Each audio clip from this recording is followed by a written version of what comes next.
이번 분석을 시작하기 앞서 투자 판단의 최종 책임은 투자자 본인에게 있다는 점을 명확히 말씀드립니다.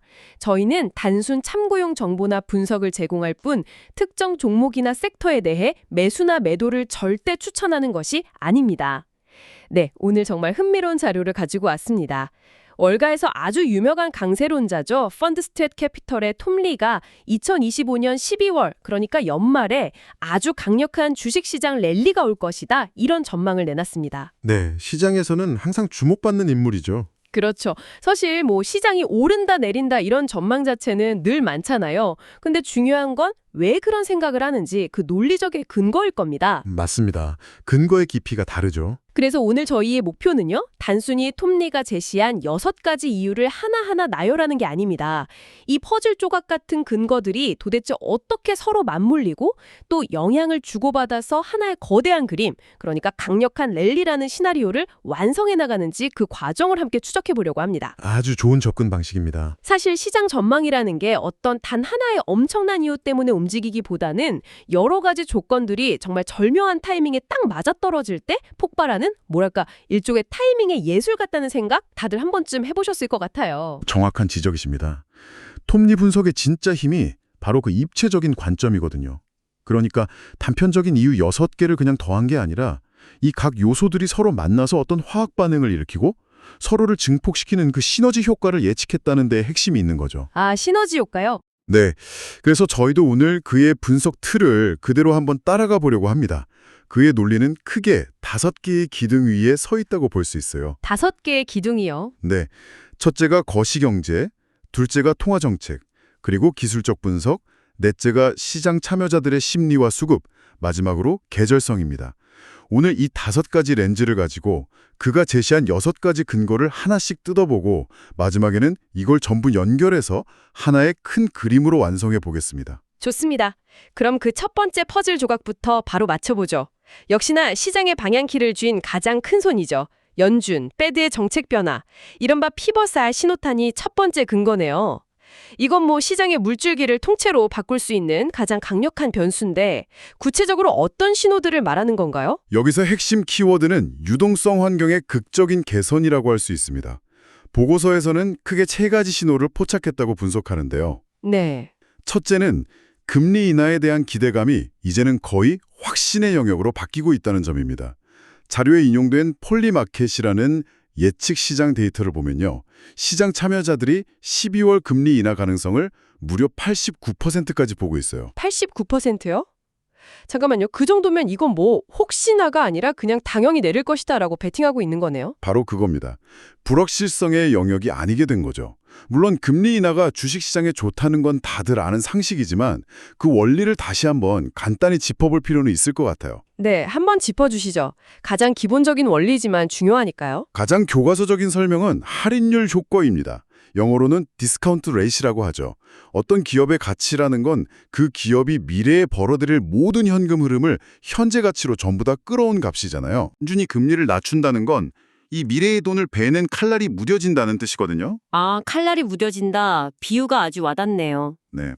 그렇게 되면 똑같은 미래 이익이라도 현재 가치로 환산했을 때 그 값이 훨씬 더 커지게 되는 거죠. 이건 주식시장의 가장 직접적이고 강력한 호재라고 할 수 있습니다. 알겠습니다. 그런데 금리 인하 말고도 연준이 시장에 보낼 수 있는 또 다른 중요한 신호가 있었다고요? 물론입니다. 어쩌면 금리 인하보다 단기적으로는 더 강력할 수 있는 두 번째 신호가 있는데요.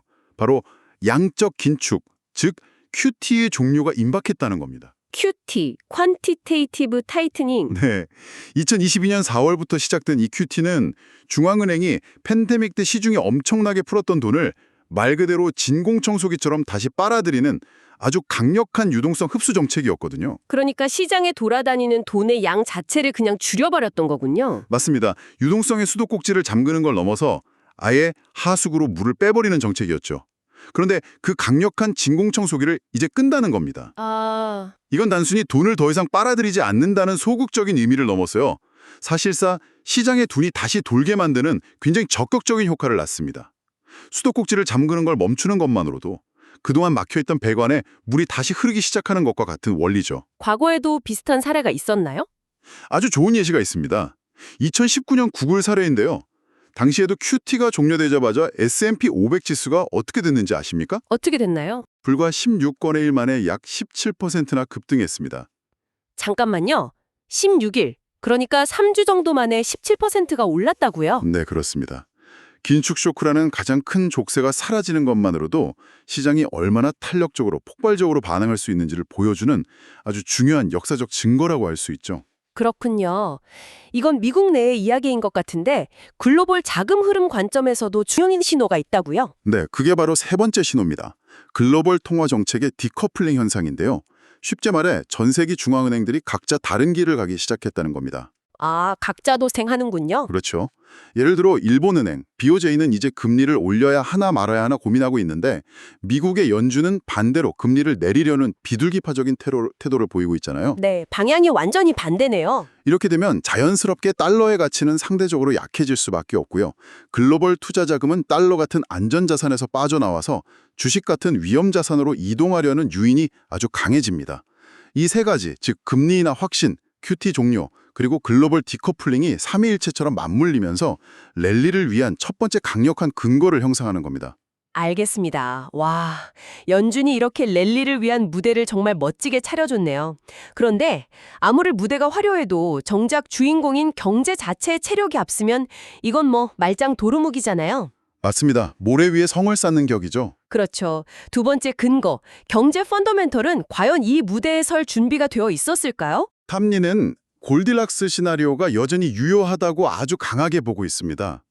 시장의 경기 침체를 너무 앞서서 너무 과도하게 걱정했다는 거죠.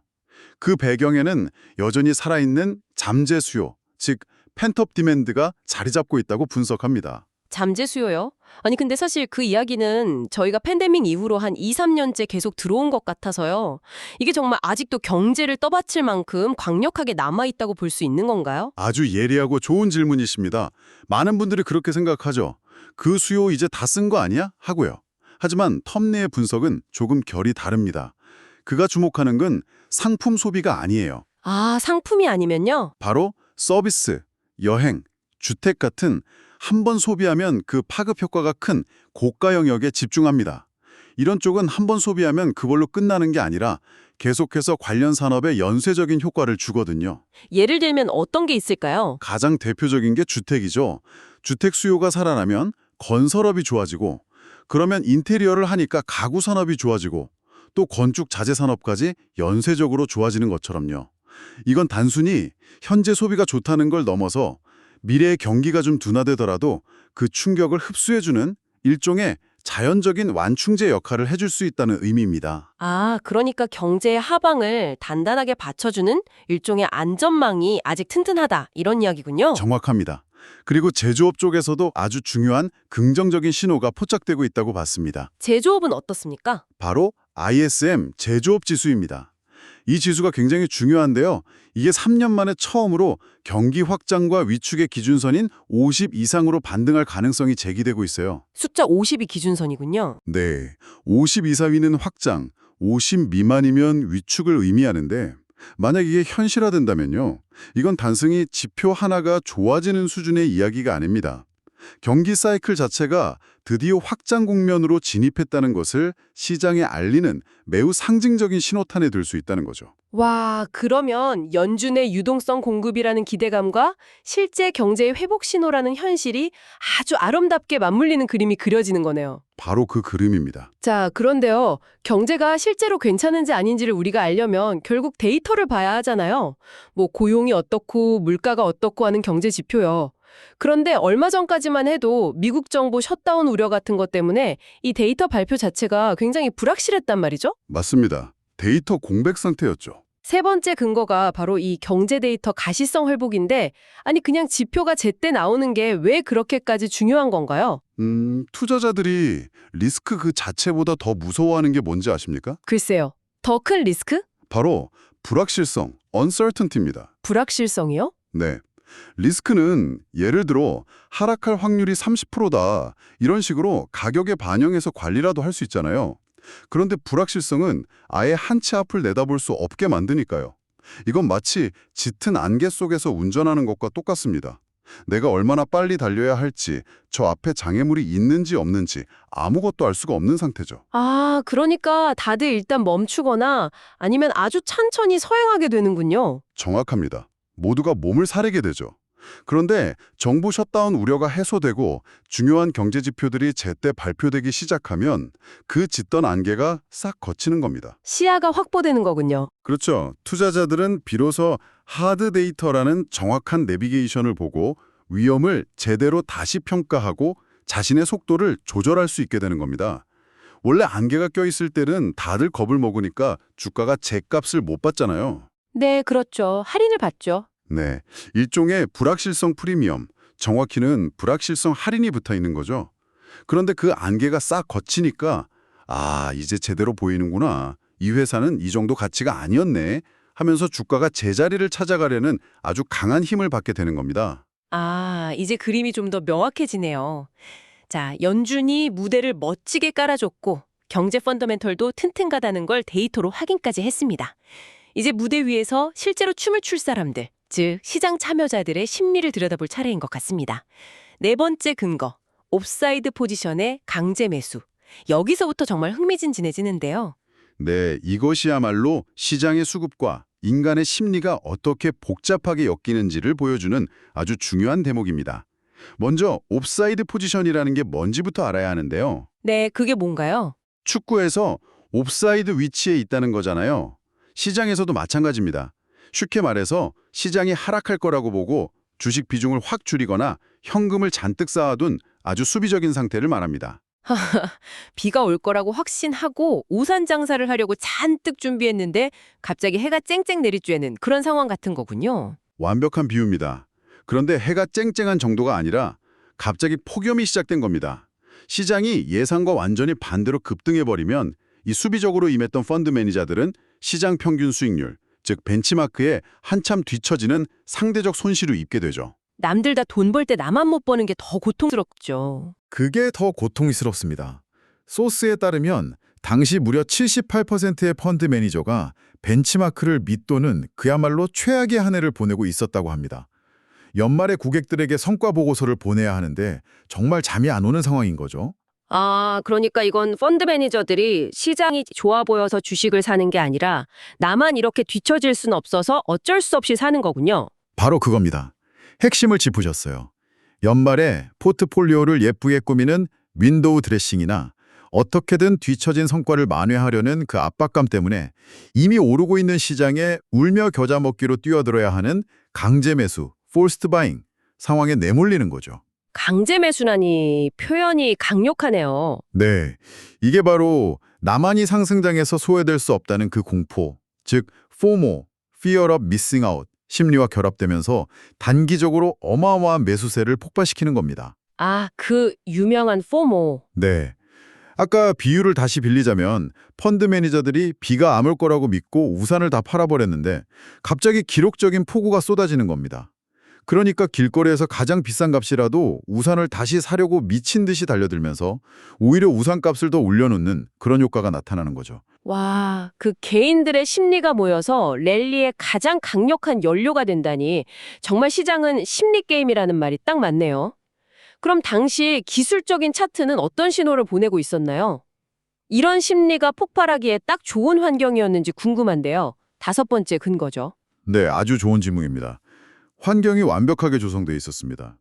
시장이 기술적으로 과매도, 오버솔드 상태, 다시 말해 너무 많이 팔려서 더 이상 팔 사람도 없는 상태에 가까웠다는 겁니다. 탈 사람이 없다. 네, 대표적인 기술적 지표가 상대 강도지수 RSI인데요. 이 RSI가 35까지 떨어졌다고 분석합니다. 기술적으로 이건 매도 압력의 소진, 즉 팔려는 힘이 거의 다 바닥났다는 걸 의미합니다. 마치 고무줄이 늘어날 대로 끝까지 늘어나서 이제 탁 하고 튕겨 올라가기 직전에 그런 상태와 비슷한 거군요. 네, 아주 적절한 비유입니다. 더 이상 누르기 힘든 상태인 거죠. 과거 4월에 시장이 급락했다가 V자형으로 아주 빠르게 반등했던 사례와도 유사성을 찾을 수 있는데요. 이게 시사하는 바가 굉장히 중요합니다. 어떤 점이죠? 시장의 하락이 기업들의 실적이 나빠지는 것 같은 펀더멘털의 심각한 훼손 때문이 아니라 일시적인 공포나 수급 꼬임에 의한 것이었을 때 반등의 탄성, 일래스티시티가 매우 높다는 겁니다. 강하게 누른 용수철일수록 더 높이 튀어오르는 것과 완전히 같은 원리죠. 알겠습니다. 자, 이제 마지막 6번째 퍼즐 조각입니다. 이 모든 재료들이 완벽하게 준비되었는데 요리에서 가장 중요한 건 타이밍이잖아요. 왜 하필 12월이었을까요? 많은 분들이 연말이면 기대하는 산타렐리로 대표되는 계절적 요인이네요. 그렇습니다. 역사적으로 12월은 주식시장에 매우 우호적인 아주 특별한 달이었죠. 여기에는 여러 가지 이유가 복합적으로 작용합니다. 어떤 이유들인가요? 일단 연말정산을 위해서 손실난 주식을 파는 이른바 세금 관련 매도, 텍스 로스 하베스팅이 보통 11월에 대부분 끝납니다. 그리고 연말 보너스 자금이 증시로 유입될 수 있고요. 기관 투자자들은 다음 해를 준비하면서 포트폴리오를 새롭게 짜는 리밸런싱을 하죠. 이런 구조적인 요인들 때문에 역사적으로 12월에는 매수세라 매도세보다 우위에 있는 환경이 조정되는 경향이 아주 강합니다. 12월 랠리를 위한 에너지 충전, 코일링, 즉 스프링처럼 힘을 비축하는 시간이었다고 보는 겁니다. 힘을 비축하는 시간이요? 네. 만약 11월에도 시장이 계속 올랐다면 어쩌면 매수세가 미리 소진되어서 12월에는 힘이 빠졌을 수도 있겠죠. 하지만 한번 쉬어가면서 매수할 힘을 아꼈던 대기 자금이 계절적으로 가장 가난 시기인 12월 초입에 한꺼번에 유입될 수 있는 아주 강력한 발사대를 만들어줬다는 그런 해석입니다. 와, 알겠습니다. 지금까지 연준의 정책부터 계절성까지 6개의 퍼즐 조각을 하나씩 다 살펴봤습니다. 정말 하나하나가 다 설득력이 있네요.